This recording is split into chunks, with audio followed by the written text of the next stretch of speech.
하나님께서 사람을 하나님의 형상대로 창조하셨지만 이 첫사람 아담이 죄를 짓고 에덴 동산에서 쫓겨난 이후에 그 자식들을 통해서는 계속해서 죄악이 관영해져 갔다. 그 죄가 점점 심각해지는 모습을 하나님께서 두고 볼 수 없기 때문에 그들을 심판하기 위해서 하나님께서 계획하신 것은 바로 홍수의 사건입니다. 이 홍수 사건을 통해서 모든 죄인들을 심판하시고 새로운 세상을 시작하기를 원하셨죠. 그래서 노아를 선택하고 노아 가족을 통해서 새로운 세상을 꿈꾸셨고 또 새로운 세상을 만드셨어요. 노아의 가족을 통해서 의롭게 하나님만 섬기는 사람들로 시작했지만 또 시간이 지나면서 똑같아졌어요. 사람들이 죄를 짓게 되고 그 죄가 점점 더 심각해지는 거예요. 걷잡을 수 없도록 이 죄악이 점점 불어나게 되는 거죠. 이제 하나님께서 또 다른 계획을 하세요. 한 사람을 선택해서 또 다른 새로운 시작을 꿈꾸고 계시는 거죠. 한 사람을 통해서 모든 사람들에게 복을 주고 또 모든 사람들에게 새로운 시작을 알릴 수 있도록 하나님께서 그것을 계획하는데 그 계획에 쓰임받는 사람이 바로 아브람입니다. 오늘 본문 12장 창세기 12장 1절은 이렇게 말합니다. 1절 우리 같이 한 목소리를 같이 읽겠습니다. 1절입니다. 시작. 여호와께서 아브람에게 이르시되 너는 너의 고향과 친척과 아버지의 집을 떠나 내가 네게 보여줄 땅으로 가라. 1장 시작을 여호와께서 아브람에게 이르시되 이렇게 말씀하고 있어요. 이것은 하나님께서 아담을 창조하셨을 때와 또 노아를 통해서 홍수로 심판하실 때 그 모습과 같이 연결이 되는 거죠. 천지 창조 때처럼 또 노아의 홍수 때처럼 새로운 시작을 알리는 그런 말씀이다. 여호와께서 아브람에게 이르시되, 그죠? 그 뒤에 뭐라고 말씀하고 있어요? 너는 너의 고향과 친척과 아버지의 집을 떠나라, 그런 거죠. 지금까지 아브람이 머물고 있었던 그 자리를 떠나라, 그렇게 말씀하고 있는 거예요. 왜 떠나라고 말씀했는가? 아브람이 지금까지 살던 그곳과 분리되지 않으면 하나님의 복을 또 하나님의 계획을 이룰 수 없기 때문에 지금까지 너가 몸담고 있었던 그 지역, 그 땅을 떠나라, 이렇게 말씀하고 있는 거죠. 가라 이렇게 말씀하고 있잖아요. 이 떠나가라, 여기에는 어떤 의미가 담겨져 있냐면 너 스스로 가라, 그런 의미가 담겨져요. 너 자신을 위해 가라, 그런 거죠. 그러니까 억지로 가지 말고 너가 자원해서 가고 너 스스로를 위해서 가라. 하나님을 위해서가 아니라 너 스스로를 위해서 가라, 그런 거죠. 지금까지 살고 있었던 땅을 떠난다는 것이 하나님이 명령하셨으니까, 하나님이 가라고 하셨으니까 하나님을 위해서 가겠다, 그것이 아니라 너 스스로를 위해서 다시 시작하라, 그 말이에요. 이것은 하나님께서 지금까지 너가 살아왔던 모든 삶에서 분리되어야 된다. 너를 지배하고 있던, 너를 감싸고 있던, 너가 행했던 모든 삶의 자리에서 떠나서 새로운 삶을 시작하라, 그런 거죠. 여기 보면 떠나라 하는 것들을 삼중적인 구조로 설명을 하고 있어요. 제일 먼저 뭐예요? 너의 고향, 그 다음에요 친척, 그 다음에요 아버지 집. 너의 고향, 친척, 아버지의 집을 떠나라. 넓은 곳에서부터 점차 좁은 지역으로 이렇게 얘기를 하고 있죠. 이 장소에 대해서 구체적인 이 언급은 결국 뭐예요? 철저하게 아브람이 그 지역을 떠나야 될 것이 어디인지를 우리에게 이야기해 주고 있는 거예요. 아브라함이 가야 될 목적지는 어디입니까? 내가 보여줄 땅. 구체적으로 설명하지 않았어요. 어딘지 몰라요. 아직 언급되지 않았어요. 내가 떠나야 될 것은 분명해요. 나의 고향, 친척, 아버지의 집. 근데 내가 가야 할 땅은 아직 몰라요. 어딘지 몰라요. 그러나 일단 떠나야 된다는 거예요. 그렇죠? 앞으로 어떤 일이 어떻게 일어날지 몰라요. 미지의 땅이야. 알지 못하는 땅이야. 그럼에도 불구하고 그것을 향해서 떠나라, 그렇게 말씀하고 있는 것이죠. 이 떠남은 어떤 면에서는 내게 좋은 것만 보장된다, 그렇게 생각할 수가 참 없지요. 어떻게 보면 지금 상태가 유리한 거잖아요. 그죠? 인간적으로 생각하면 지금을 떠나면 뭐가 보장되겠어요? 뭐가 좋은 게 있겠어요? 그죠? 알지 못한 땅으로 떠날 때 아브라함이 더 좋아질 것이다. 내게 유익이 될 것이다. 더 좋은 일일 것이다. 이거 장담할 수 있는 상황은 아니에요. 그러나 하나님의 약속을 의지하고 그것을 향해서 떠나가라, 이렇게 이제 말씀하고 있는 거죠. 근데 결국은 이 떠남을 통해서 아브라함이 상상할 수 없는 놀라운 복을 하나님께서 아브라함에게 약속을 하고 있죠. 그 약속은 무엇입니까? 첫 번째는 큰 나라를 만들어 주겠다, 그런 것 아니겠어요? 그죠? 큰 나라를 만들어 주겠다. 큰 민족을 이루겠다. 그런데 사실 지금 아브라함과 사라의 입장을 보면 이건 말도 안 되죠. 왜 그러겠어요? 이 말씀을 듣기 전의 상황이 어떻습니까? 창세기 11장 30절 말씀에 보면 사레는 임신하지 못함으로 자식이 없었더라, 그렇게 말했습니다. 아브라함과 사라는 자식을 낳을 수 없는 그런 상황이에요. 그런 상황임에도 불구하고 하나님은 아브라함에게 내가 너로 큰 민족을 이루어 주겠다, 이렇게 약속을 하신 것이죠. 12장 1절에 보면 내가 너로 큰 민족을 이루고 내게 복을 주어 내 이름을 창대하게 하리니 너는 복이 될지라, 그렇게 말씀하고 있잖아요. 사실 아브라함 입장에서는 말도 안 되는 거죠. 그죠? 지금까지 자식이 없었고 또 지금까지 자식을 낳을 수 있는 그런 상황도 아닌데, 그렇잖아요. 아내가 임신하지 못해서 아들을 낳지 못했는데, 그런데 하나님께서 아브라함에게 내가 너로 큰 민족을 이루겠다, 이 말씀은 어떤 의미가 담겨져 있을까요? 지금 너는 자식을 낳지 못하지만, 지금까지 너는 아들을 낳지 못했지만 내가 너의 방법이 아니라 초자연적인 방법을 통해서 내가 이 약속을 반드시 너에게 이룰 것이다 라는 하나님의 약속, 초자연적인 방법을 통해서 너가 믿을 수 없는 그 일을 내가 행하겠다, 그런 의미가 포함되어 있는 것 아니겠어요? 그렇죠? 내가 너로 큰 민족을 이루겠다.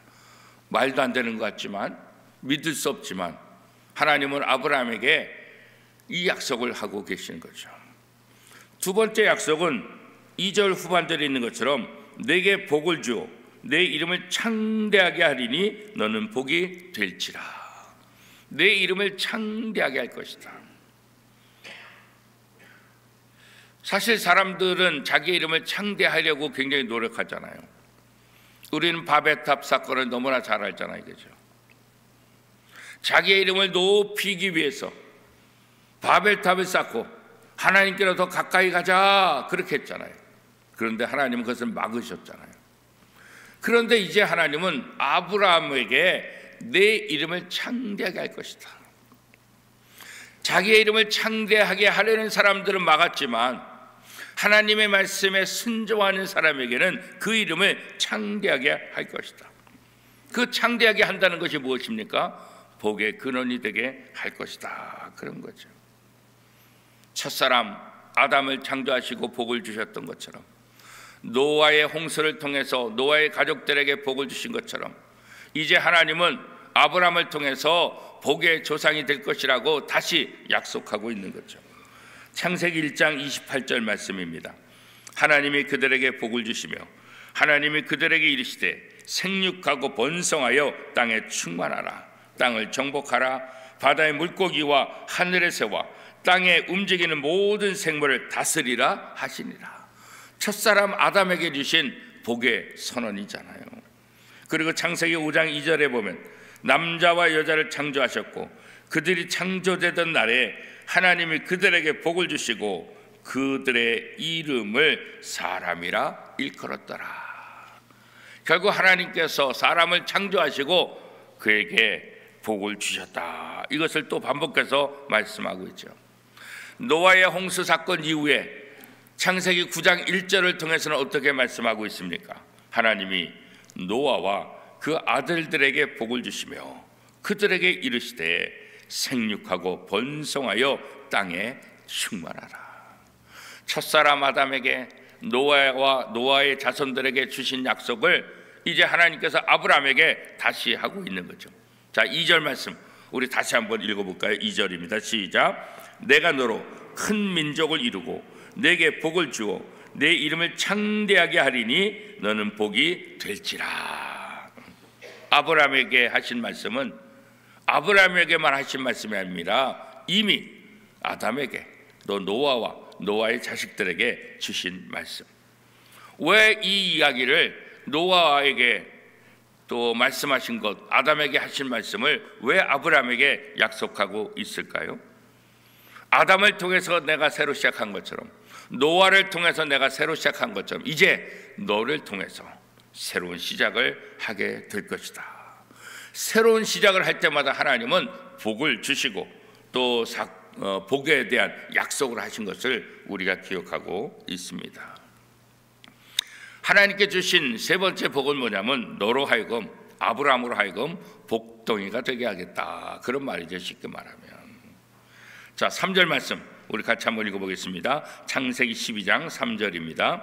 너를 축복하는 자에게는 내가 복을 내리고 너를 저주하는 자에게는 내가 저주하리니 땅의 모든 족속이 너로 말미암아 복을 얻을 것이라 하신지라.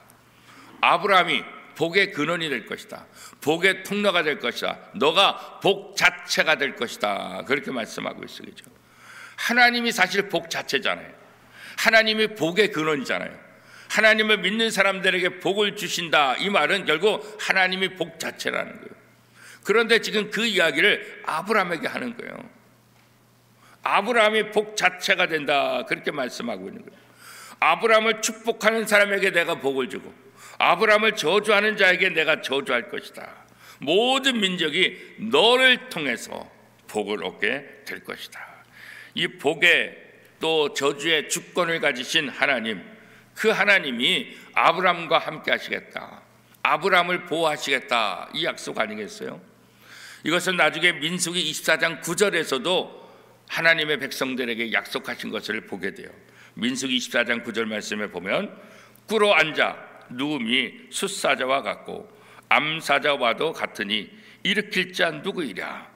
너를 축복하는 자마다 복을 받을 것이요 너를 저주하는 자마다 저주를 받을지로다. 이 말씀은 아브라함에게 뿐만 아니라 이스라엘 백성뿐만 아니라 오늘 하나님을 믿는 모든 사람에게 주어진 약속이다. 그래서 성경은 내 이웃을 내 몸과 같이 사랑하라 그렇게 말씀하고 있는 거예요. 그렇죠? 하나님을 믿는 사람들을 축복하는 것이 내게 복이 되는, 하나님을 믿는 사람들을 저주하는 것이 내게 저주가 되니까 이웃을 향해서 저주하지 말아라. 이웃을 향해서 악담하지 말아라. 이웃을 향해서 어떤 잘못된 거 하지 말아라. 왜? 이 약속 때문에 그런 거예요. 우리가 옆에 있는 사람들에게 잘해야 될 이유가 바로 이 약속 때문에 그런 거예요.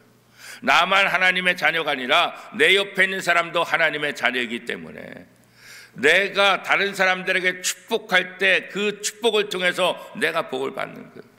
내가 다른 사람을 악담하고 다른 사람을 저주하면 그 저주가 내게 임할 것이다. 우리는 언제나 이 생각을 해야 돼요. 그래서 이웃을 함부로 하면 안 돼요.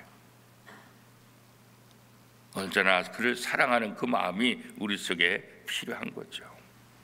그래서 하나님은 이 아브라함에게 약속하시기를 땅의 모든 족속이 너로 말미암아 복을 얻을 것이라 그런 거죠.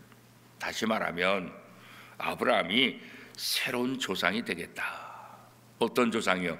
복을 받는, 복을 주는 조상이 되게 하겠다 그런 거예요. 아브라함이 복을 가져다 주는 믿음의 조상이 될 것이다. 이 약속을 하나님께서 아브라함에게 하신 거예요. 아브라함이 모든 것 다 버리는 것 같지만, 아브라함이 다 손해를 보는 것 같지만, 결국 하나님의 말씀에 순종했더니, 다 버리고 떠났더니 하나님께서 더 좋은 것들로 채워주시겠다. 이 약속 아니겠어요? 그렇죠? 다른 신을 섬기는 이 아브라함을 선택하신 것, 그렇죠?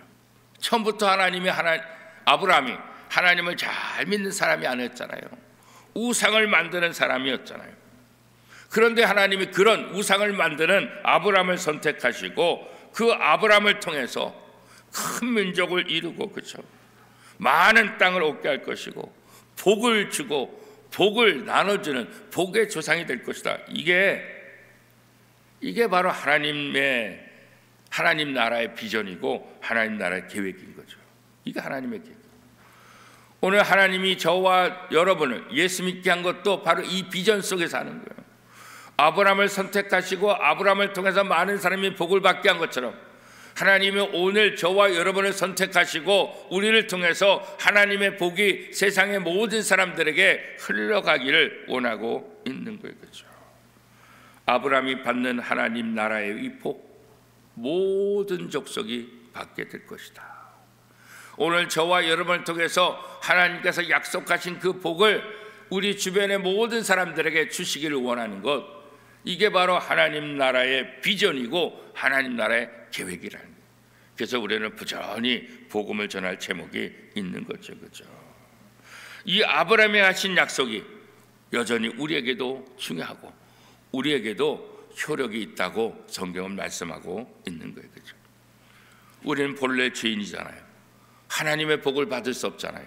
하나님 나라 들어갈 수 없었던 그런 자들이잖아요. 그렇죠? 그런데 하나님의 은혜로 우리가 선택을 받고 하나님 나라 백성이 되고 하나님의 복을 받게 됐잖아요. 우상을 섬기던 집에서 태어난 이 아브라함을 하나님께서 강권적으로 선택하고, 그렇죠? 하나님을 알지도 하나님을 믿지도 않은 자를 강권적으로 선택해서 하나님의 복을 주시고 하나님의 복을 나눠주는 복의 조상, 복의 근원이 되게 하겠다 그랬잖아요. 아브라함이 무슨 자격이 있었어요? 하나님의 은혜죠. 오늘 우리도 마찬가지. 우리에게 무슨 자격이 있어요? 우리가 하나님의 복을 받을 만한 자격이 있어요? 하나님의 은혜를 받을 만한 자격이 있어요? 아무것도 없죠. 하나님의 무조건적인 선택, 오직 하나님의 은혜다. 그래서 에베소서 2장 8절 9절에 보면 우리의 구원은 하나님의 선물이라. 우리의 행위에서 난 것이 아니다. 아무도 자기를 자랑할 수 없다. 이렇게 이야기하고 있는 거죠. 우리는 아브라함처럼 하나님 나라의 복을 약속받은 사람, 아니 이미 지금 누리고 있는 거죠. 내가 하나님의 자녀가 됐다는 것, 이것만 보더라도 이미 하나님의 복을 받고 있으며 하나님의 복을 증거하는 이 삶을 통해서 하나님의 약속의 자녀라는 사실을 우리가 다시 한번 깨닫게 되는 거죠. 예수 그리스도를 믿음으로 의롭다함을 얻은 것, 하나님의 백성이 됐다는 것, 그리고 앞으로 하나님 나라에 들어갈 수 있는 자격을 얻게 됐다는 것, 이게 이미 우리가 하나님의 자녀로서 받은 복이다. 성경은 이렇게 이야기하고 있어요. 바벨탑 사건 이후에 사람들은 수많은 민족으로 나눠졌어요. 각기 자기가 하는 언어를 통해 다 흩어졌잖아요. 그리고 여전히 죄악의 길을 걸어가요. 죄악으로 점점 가득한 이들을 구원하기 위해서 하나님은 바로 아브라함을 선택하셨다. 이렇게 말씀하고 있잖아요. 하나님은 이제 다시 큰 민족을 이루겠다. 바벨탑 사건을 통해서 갈기갈기 찢겨진 민족들, 하나님과 점점 멀어지는 그 사람들의 모습, 점점 죄악으로 가득한 그들의 모습. 그런데 이제 하나님은 아브라함을 통해서 다시 온 민족을 하나로 만들겠다. 처음 하나님의 계획을 이 아브라함을 통해서 다시 이루기를 원하는 거예요. 아브라함을 선택했을 때 아브라함이 복의 근원이 된다. 말도 안 되는 거죠. 아브라함을 통해서 큰 민족을 이룬다. 말도 안 되는 거죠. 아브라함이 선택받았을 때는 깜깜하고 아무것도 보이지 않는 미지의 상황 같았지만 하나님은 그런 상황 속에서 한 사람 아브라함을 선택해서 하나님의 뜻을 이루어 나가시는 것을 우리는 성경을 통해서 보게 됩니다. 아브라함을 축복하는 사람에게 축복해주고 아브라함을 저주하는 사람을 저주하겠다는 이 약속을 통해서 아브라함 편이 되는 것이 하나님 편이 된다는 것을 우리에게 보여주는 거예요. 오늘 우리가 하나님을 믿는 사람들과 하나 되는 것이 얼마나 소중한지를 다시 한번 깨닫게 주는 거죠. 가능성 없어 보이는 자를 통해서 하나님은 가능성을 만들어 가시는 분이겠죠. 그래서 하나님을 믿을 때 우리는 놀라운 역사를 기대하는 거예요. 왜? 성경을 통해서 그것을 보여줬으니까.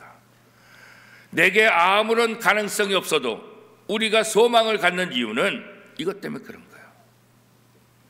아브라함을 선택했을 때 말도 안 되는 것 같았지만 결국 하나님은 그 일을 이루신 것처럼, 모세를 선택할 때 말도 안 되는 것 같았지만 이스라엘 백성들을 구원하시고 가나안 땅에 들어가게 하신 것처럼 하나님은 오늘 우리를 선택하셔서 말도 안 되는 것 같은 일들을 이루시기를 원하는 거죠. 나를 보면 이해할 수 없고 나를 보면 믿을 수 없지만 하나님이 행하신 일들을 보면 아하, 하나님이 하실 수 있구나. 아이를 갖지 못하고 아이가 없던 이 집안에 내가 너로 큰 민족을 일으켰다. 말도 안 되는 거죠. 그러나 하나님은 초자연적인 방법을 통해서 사라가 아들을 낳게 하고 이 아들 한 명, 달랑 이 아들 한 명밖에 없는데 어떻게 큰 민족을 이루어요? 그러나 시간이 지나면서 애굽에서 종살이 하다가 모세를 통해서 출애굽할 때 이스라엘의 사람들이 몇 명이라 그랬어요? 장정만 60만 명, 어린아이와 여자까지 합치면 적어도 200만 명이 되는 놀라운 숫자로 불어나는 것을 보게 되잖아요. 그렇죠? 하나님이 약속하면 반드시 이룰 수 있다는 것을 이 아브라함의 모습을 통해서 다시 한번 우리에게 보여주고 있는 거죠. 겨자씨 하나를 심는 것, 미미해 보이는 것, 아무것도 아닌 것 같아요. 아무런 변화도 느끼지 못해요. 그러나 겨자씨가 점점 자라서 큰 나무가 되는 것처럼 하나님은 아무것도 보이지 않는 그 약속을 하시지만 그 약속이 점점 눈앞에 실현되는 것들로 이스라엘 백성들에게 보이게 하셨다는 거죠. 아브라함이 하나님의 말씀에 순종해서 자기의 본토 친척 그 집을 떠났을 때 상상할 수 없는 그런 놀라운 복의 주인공이 되었던 것처럼 오늘 우리도 마찬가지죠. 겨자씨 하나 같은 믿음만 있어도 하나님은 놀라운 역사를 일으키신다는 사실을 이 겨자씨를 통해서도 우리에게 보여주고 있잖아요. 오늘 아브라함을 통한 하나님의 약속은 우리가 이 약속을 통해서 분명히 알아야 될 것 어떤 것이 있습니까? 다른 것 아니에요.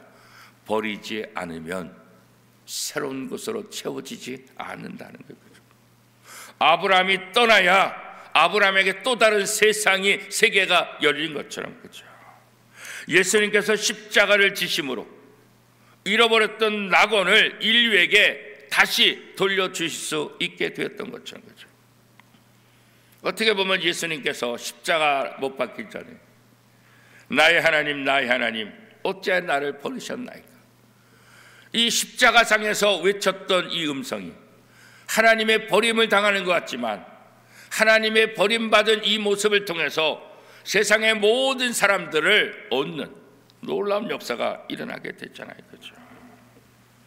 십자가 형벌은 가장 잔인한 형틀, 십자가 형벌은 예수 그리스도를 버리는 것 같았지만 이 예수 그리스도를 버린 것 같은 이 십자가 형태를 통해서 하나님은 모든 사람들의 죄를 용서해 주는 그 놀라운 은혜를 다시 한번 만들어 주신 것이죠. 그래서 저주의 형태는 십자가가 예수님께서 자기 자신을 그 십자가의 버림을 통해서 어떻게 해요? 이제는 하나님의 은총의 십자가, 하나님의 사랑의 상징으로 변화되게 된 거죠. 예수님께서 자기를 비우심으로, 예수님께서 자기를 버리심으로 어떤 일이 일어났습니까? 빌립보서 2장 6절에서 12절, 길지만 하나님의 음성을 한번 들어보십시오.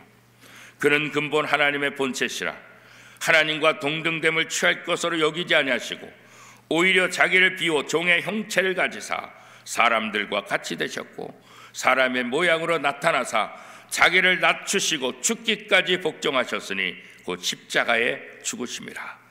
이러므로 하나님은 그를 지극히 높여 모든 이름 위에 뛰어난 이름을 주사 하늘에 있는 자들과 땅에 있는 자들과 땅 아래 있는 자들로 모든 무릎을 예수의 이름에 꿇게 하시고 모든 입으로 예수 그리스도를 주라 시인하여 하나님 아버지께 영광을 돌리게 하셨느니라. 예수님께서 자기를 비우심으로 우리 하나님은 가장 높은 이름, 모든 사람들이, 모든 만물이 예수 그리스도 앞에 무릎을 꿇게 하셨다 말씀하고 있어요. 아브라함이 자기 집을 떠나는 이 비움을 통해서 하나님은 아브라함에게 놀라운 복을 약속한 거예요. 이 고난주간을 통해서 우리가 다시 한번 하나님의 말씀에 순종해서 나 자신을 비울 때 하나님께서 나를 통해서 무엇을 채워주실 것인가를 다시 한번 확인할 수 있는 그런 시간이 될 수 있기를 바랍니다. 이번 한 주간 나 자신을 내리고 비우고 비워서 하나님의 것으로 채우는 은혜의 한 주간, 복된 한 주간이 될 수 있기를 축복합니다.